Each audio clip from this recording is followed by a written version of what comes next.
Esteemed Prime Minister Shri Narendra Modi ji, Honorable Union Cabinet Ministers, Vice Chairman Niti Aayog, participating Chief Ministers, Lieutenant Governors, and other dignitaries. The sixth meeting of the Governing Council assumes great significance in the context of economic upheaval caused by the COVID-19 pandemic.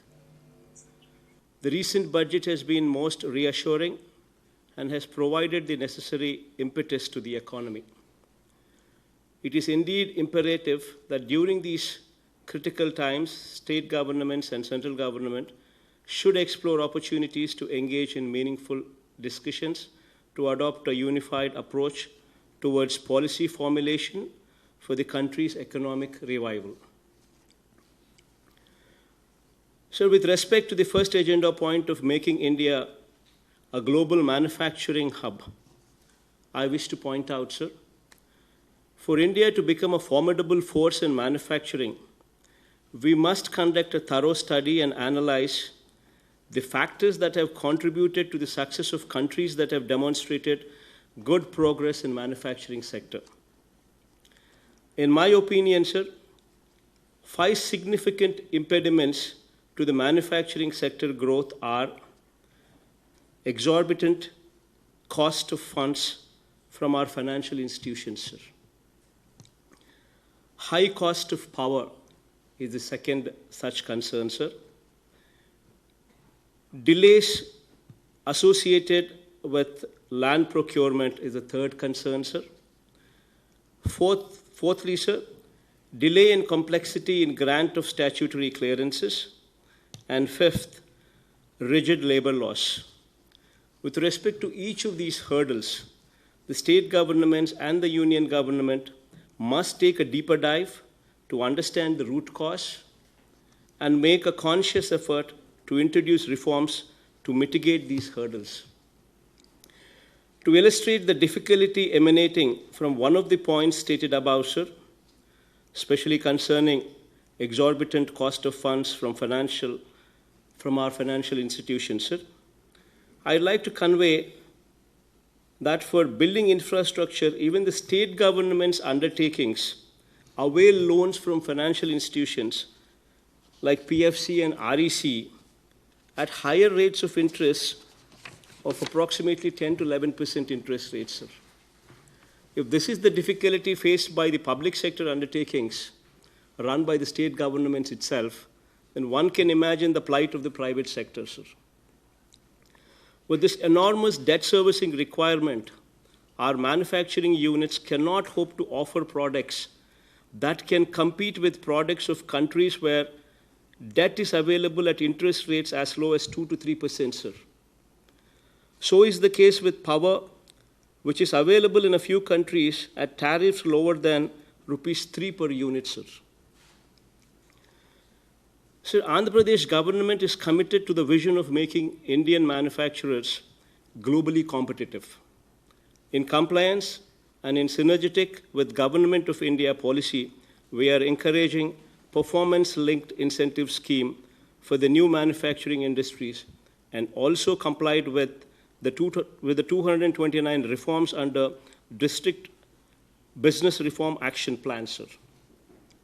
So despite my state's commitment to provide a business-friendly environment, sir, the industrialization in my state is yet to gain the required growth momentum, sir. So this is due to several constraints resulting from the unjust and inequitable bifurcation of the erstwhile state of Andhra Pradesh, sir. So the bifurcation which resulted in my state being deprived of Tier 1 city infrastructure, employment opportunities, and financial resources, sir. So rapid industrialization in my state is possible if only special category status is accorded, sir. This was a commitment made on the floor of the parliament and was a precondition to the bifurcation, sir. So having said this, sir, moving to the second point in the agenda, sir, reimagining agriculture, sir. So this deals with a sector, the agriculture sector, which employs close to 60% of the country's population, sir, And in our state, it employs 62% of the population, sir. So the aim of policy formulation with respect to agriculture and allied sectors should be to mitigate the risks and difficulties faced by farmers, sir.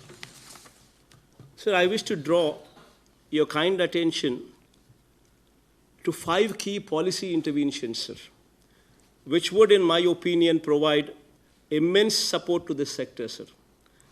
One, sir, the first point, sir, minimizing costs associated with crop production, sir. 2, ensure availability of quality certified seeds, quality certified pesticides, quality certified fertilizers, sir. Thirdly, sir, to ensure availability of post-harvest technologies and facilities such as storage, grading, and processing, sir, thereby enhancing quality and marketability of agricultural produce, sir. Fourthly, sir, facilitate the farmers to sell his produce at remunerative prices at the farm gate itself, and in the event of lack of market for his produce, to procure the produce through a market stabilization fund, sir, which should be available at the disposal of the state governments. This can be given to the state governments through banks at very low interest rates, sir. Fifthly, sir, given the vulnerability of the sector to vagaries of nature, ensure that the farmer is provided timely compensation for the loss suffered by him. Further, to mitigate the impact of drought, the share of the land under assured irrigation, sir, must be increased. For strengthening the sector and doubling the farmer's income, the above steps are most essential, sir. Given the predominantly agrarian nature of my state, my government has introduced many supporting initiatives. We have established, sir, 10,731 Raitu Bharosa Kendralu, sir, we call them as RBKs, at every village, with an aim to provide a comprehensive solution to all the agricultural needs that range from providing quality certified key farm inputs to enabling sale of produce to the farmer, sir.